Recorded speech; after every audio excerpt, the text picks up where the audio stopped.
So in today's video, I'm going to be talking about why I quit what many people would think is the absolute dream job and the dream lifestyle.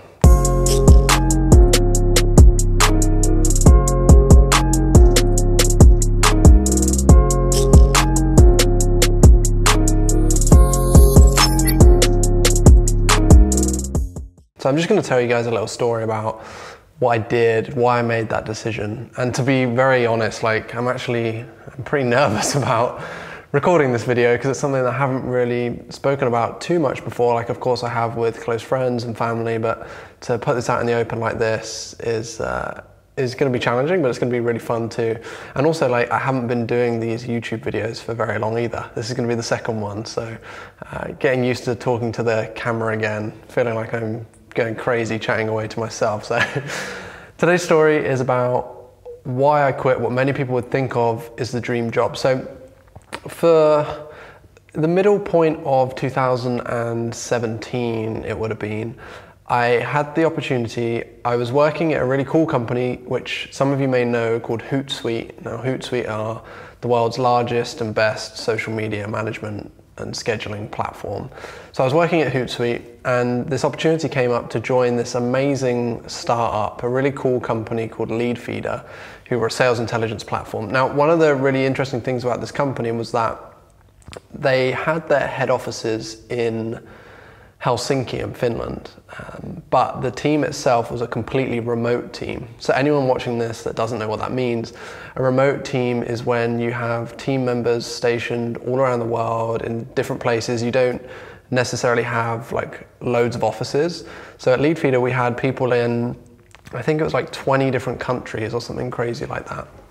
And I ended up joining this team, and this is one of the first reasons why many people would think of it as a dream job, is because I was the only person at the time based in the UK. I was working completely remotely, which means that you can, well, depending on the company of course, but you can work the kind of hours that suit you as long as you get the work done. You can work from your home, you can work from a co-working space, you can work from a coffee shop, you can work from wherever you want within reason, as long as you can get the job done.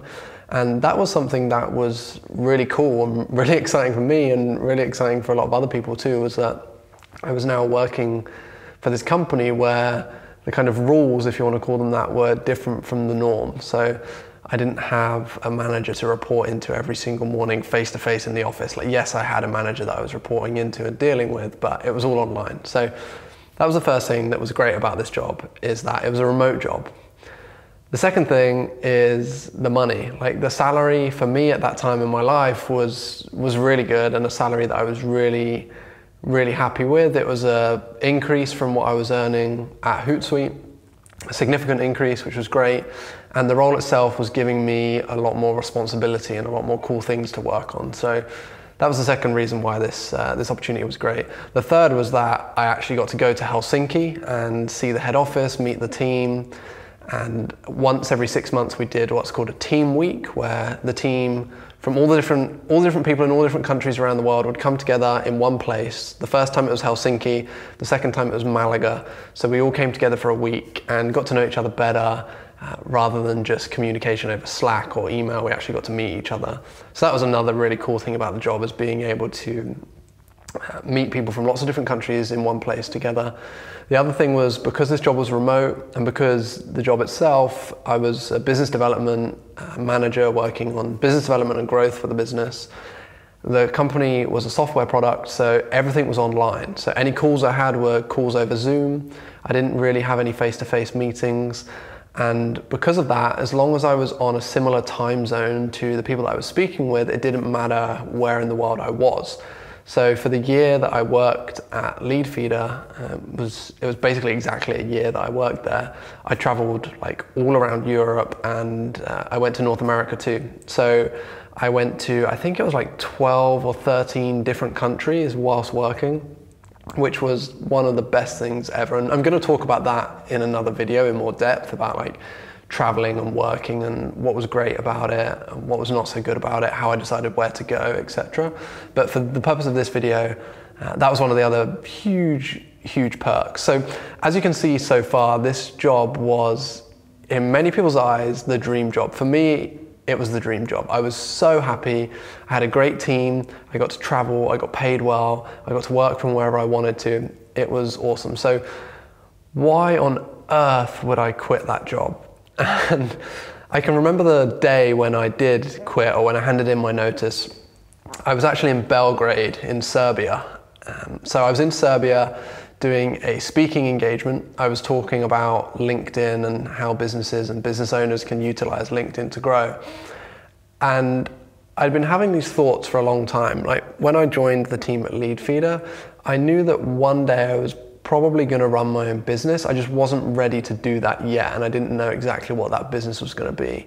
Now, throughout my time working for Leadfeeder, my personal brand really started to grow. My mindset was really changing and developing, and I was starting to see this path to, okay, I can now see some of the things that I would maybe be interested in doing for running my own business, but I can now see that I'm getting towards that point of being ready to take the leap into my own business. I'm just gonna grab a sip of water here, guys. So, that was happening. I'd been at Leadfeeder for a year. I was in Belgrade. I'd given my talk, my keynote at this event. It went really well. I had someone approach me that wanted me to do some consulting work with them. They then became a client of mine further down the line. But all this was going on, and I was at the point at Leadfeeder where things were going really well. Like, I was performing well, my management were happy with me, the team were happy with me as far as I understand.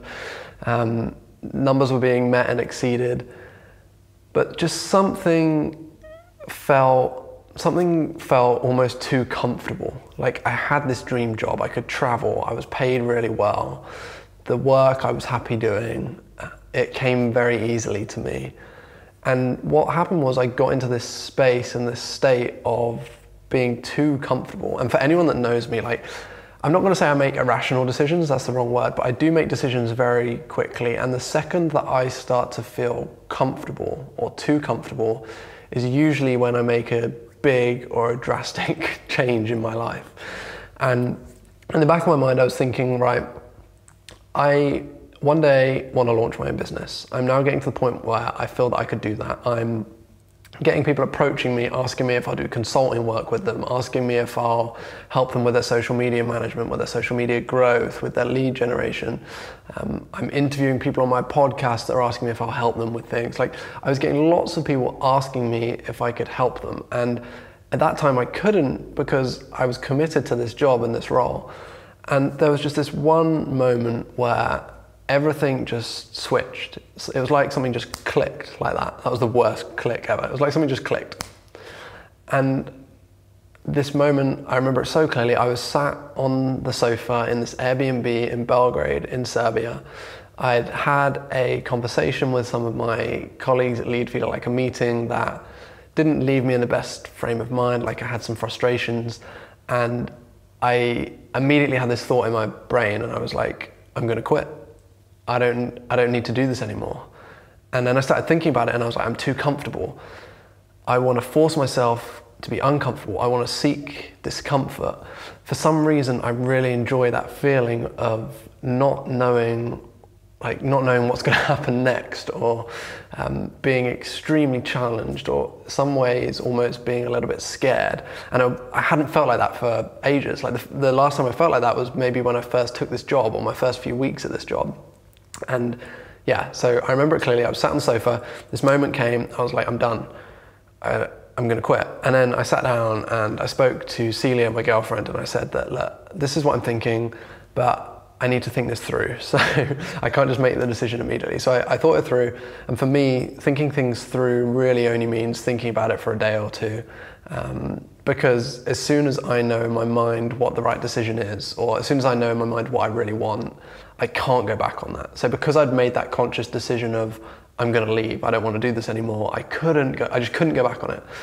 And that was what led me to quit the dream job, the job that everyone wants, the job where you can travel, where you get paid well, where you have a great team. And like, there are moments where, yes, I do miss that job. Like, I miss some of the people I worked with. That was amazing, but the decision I made has been so far the best decision I've ever made in my life. These last 5 months since making that decision have been amazing. Like, my business that I set up has gone from strength to strength.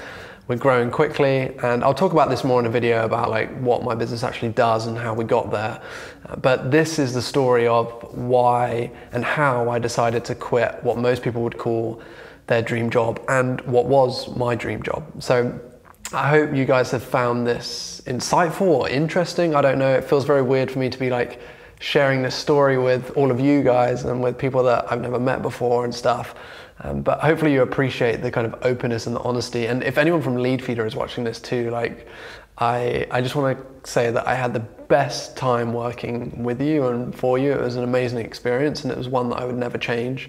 So just to put that out there, there's no bad or hard feelings, but hopefully you've enjoyed this. As I said, there's going to be lots more videos like this coming. I'm going to start talking to you more about like what my business is doing now and how I got to this point, some tips and some tricks videos too. So if you enjoy this kind of content, if you want to get to know a bit more about me, please subscribe to this channel. I would really appreciate that.